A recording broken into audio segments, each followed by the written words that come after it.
Hey guys! Hello. So we've already explained that this channel is how we don't speak Japanese and how you don't need to be able to travel around in Japan.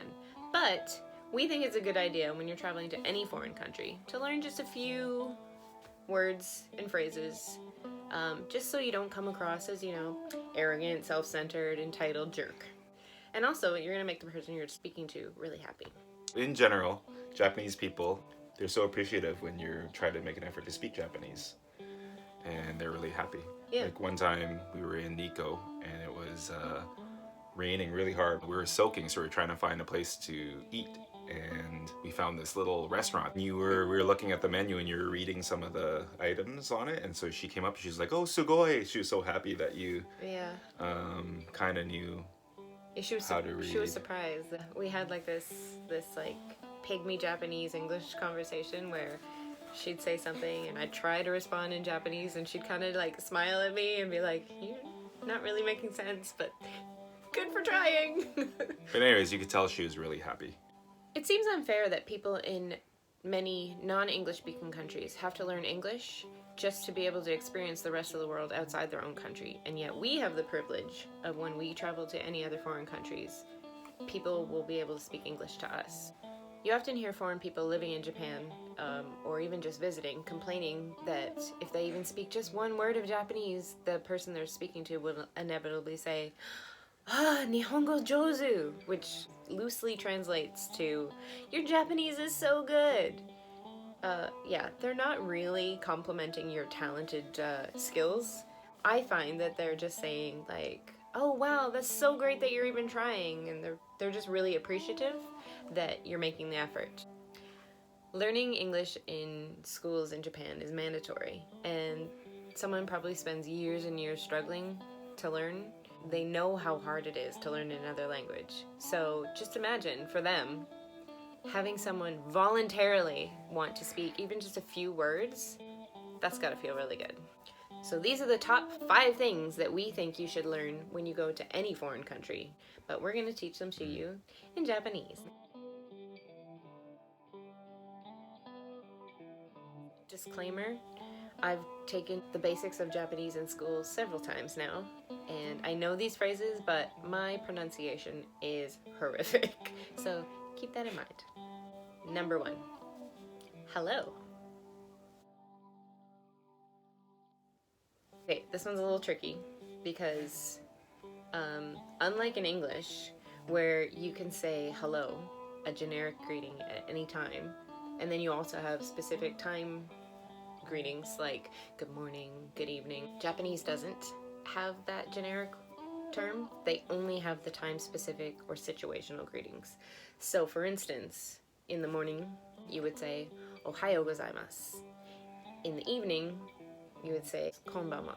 But to keep it simple, we're just going to learn good afternoon, because if you're traveling around, the bulk of your activities are going to be in the afternoon anyway, and that's when you're going to encounter the most people. So keep in mind that if you're saying it at, say, 11 a.m. or after 6 p.m., it might seem a little strange, but you get the gist. So this is how you say good afternoon. Konnichiwa. Konnichiwa. Konnichiwa. Konnichiwa.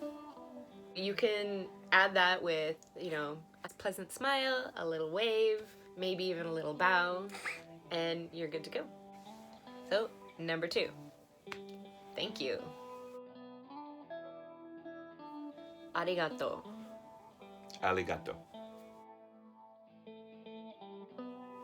That's the basic way of saying it, kind of like thanks. You could, jazz it up a little bit, make it more formal, more like thank you very much, which would be domo arigato gozaimasu.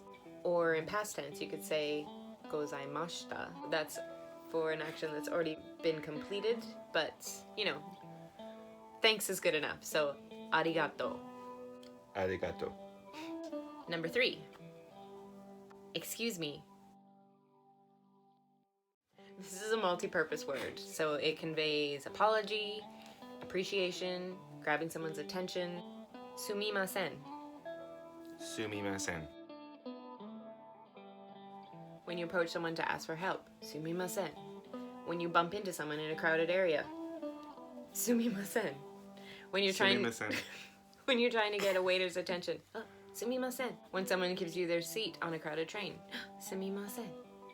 When You sound so surprised when you say it. well, I am surprised. I'm like, you gave me your seat? It's so nice. Sumimasen. When you drop something and someone picks it up and hands it back to you, sumimasen. When you get scolded for taking a picture and you're not supposed to, sumimasen. Handy. Sumimasen. So why are you apologizing to someone if you drop something? Sumimasen kind of, I really like it as a Canadian because it kind of like encompasses like all those words that I said. So if you drop something and someone picks it up and hands it back to you, you've become a nuisance to them. Like, you're in their way, they had to bend down and pick up this thing and they handed it back to you, so you're saying sumimasen, which is thank you, but it's also like, oh, sorry about that, like, I shouldn't have dropped my item. Gotcha. Sumimasen. No, arigato. This is a good one. So picture this. It's a hot day, you're sitting outside someone's shop, and a little old lady from inside the shop comes and brings you a cold glass of water. You would be like, oh, thanks, right? But you also want to think, oh, she troubled herself to go get this water for me. Like, oh, I'm such a pain for sitting here and, you know, existing. So in that case, you might want to be like, arigato, sumimasen. Like, both of them. Good. Because if you were to just say, like, oh, thanks. I don't know why. It kind of reminds me of, you know, in Mean Girls when she's like, oh, you're really pretty. And she's like, oh, thanks. And she's like, oh, so you agree? You think you're really pretty? So if someone is like, oh, thanks, it's like, oh, really? Like, just thanks? Like, that's it? I don't know. I don't think they actually think that. That's just how my brain interprets it. So, arigato, sumimasen together. Number 4. I don't understand. Wakarimasen. Wakarimasen. Wakarimasen. Wakarimasen. Yes. You can also use this for I don't speak Japanese. Kind of conveys the same sort of meaning. I use this as my secret weapon when I have said something in Japanese, gotten the whole, oh, you speak Japanese, and then all of a sudden they start like, blah, blah, blah, blah, blah, rapid firing Japanese at me that I don't understand. I'm just like, wakarimasen. So that's happened to me a few times. I usually pair this one up with the last one. So sorry, don't understand you. Sumimasen, wakarimasen. Sumimasen. Wakarimasen. Number 5. Is this okay? Ii desu ka? Ii desu ka? Say you're in a restaurant and you want to know if it's okay to take a picture. You could say, Shashin o totemo ii desu ka? Which means, can I take a picture in here? But that's kind of hard to remember. And then you have to learn all the different variations of all the questions that you might have. So, instead, you could just hold up your camera or your phone and go, ii desu ka? Same as wanting to know if you can wear your shoes inside. Just point to your shoes and say, ii desu ka? If you want to pay with your credit card, hold up your credit card and say, ii desu ka? You get the point. Ii desu ka? Okay, so there you go. There's our top 5 phrases that you need to know when traveling in Japan. But we have a bonus for you. Do you speak English? Eigo o hanasemasu ka? Ooh, that's hard. That's why we didn't include it in the 5, because it's a really helpful phrase. Japanese people could be a little startled if you just like run up to them and start speaking English. So it's kind of nice, a courtesy to, you know, in their own language, ask them first if they're able to speak in Japanese before you start asking them questions. But it's really hard to remember, and it's hard to say, hard to pronounce. So learn it if you want to. Eigo o hanasemasu ka? Close. Eigo o hanasemasu ka? Hanasemasu ka? Hanasemasu ka? There were some other phrases we were going to teach you, such as, where's the bathroom? Or, Ooh, that's a good one. Or, can I have a cup of coffee or a beer? Very helpful things to learn. But because those you'd have to learn the vocabulary for multiple things to ask for, we didn't. But maybe in a future video we'll teach you By the way, if you're not following us on Instagram and Twitter, you're missing out. Alright guys, that's it. Study hard. See you next time.